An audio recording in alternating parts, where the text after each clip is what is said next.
Hello and welcome to Bruin Blitz, where we bring you up to date on the latest news in Belmont athletics. I'm your host, Sam Cowan. Starting with hoops this week, both teams were in action against Tennessee Tech on Saturday for senior night. The women kicked things off with a convincing 70-49 win. Sophomore Kylie Smith led all scorers with 21, and Sally McCabe had a double-double with 14 points and 12 rebounds. With the win, the women finished a perfect 13-0 at home this season. The men were up next and won a shootout by a score of 95-86. The two teams combined for 29 three-pointers in the game, and junior Evan Brads had a 21-point, 13-rebound double-double.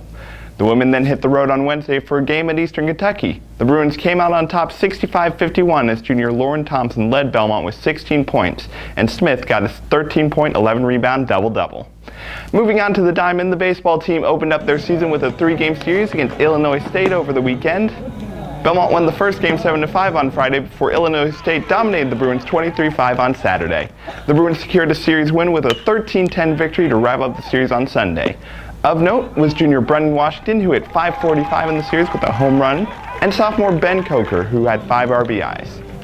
The softball team was also in action this week, playing 5 games at the Louisiana Tech Invitational. Unfortunately, the team was unable to pick up a victory during the tournament. However, freshman Jordan Spicer was named to the Louisiana Tech Invitational All-Tournament team after hitting .438 and having a perfect fielding percentage for the tournament.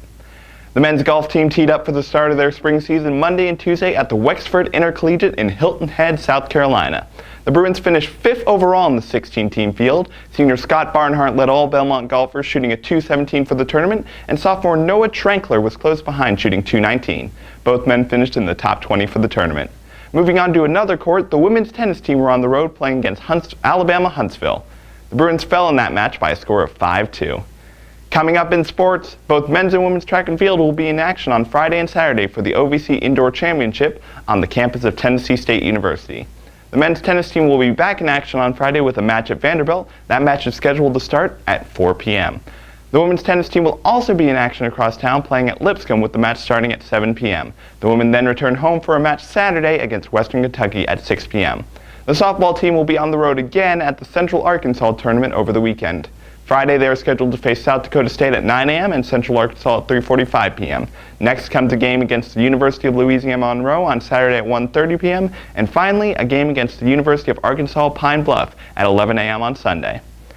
The baseball team will be playing home games against 5 different teams in a 6-day span. The teams are Western Michigan Friday at 4 p.m., University of Miami, Ohio Saturday at 1 p.m., Army Sunday at noon, Western Kentucky Tuesday at 4 p.m., and Evansville Tuesday at 4 p.m. Finally, both basketball teams will wrap up their regular seasons with a doubleheader at Tennessee State University on Sunday. The women will be up first at noon, followed by the men at 2:30. One special note before we go, Bruin Blitz finished 2nd overall in the Best Television News Program category at the 2015 Best of the South banquet held on February 19th. We wanted to personally thank all of our viewers for supporting the show and hope to continue to bring you quality sports news coverage in the coming months and years. I also wanted to personally thank Emily Proud for her work on this show. She has been the primary host of Bruin Blitz from the beginning, and without her work in front of the camera and behind the scenes, it would not be where it is today.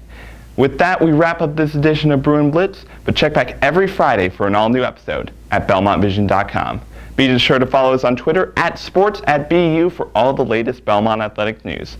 I've been your host, Sam Cowan. Thanks for watching, and be safe out there.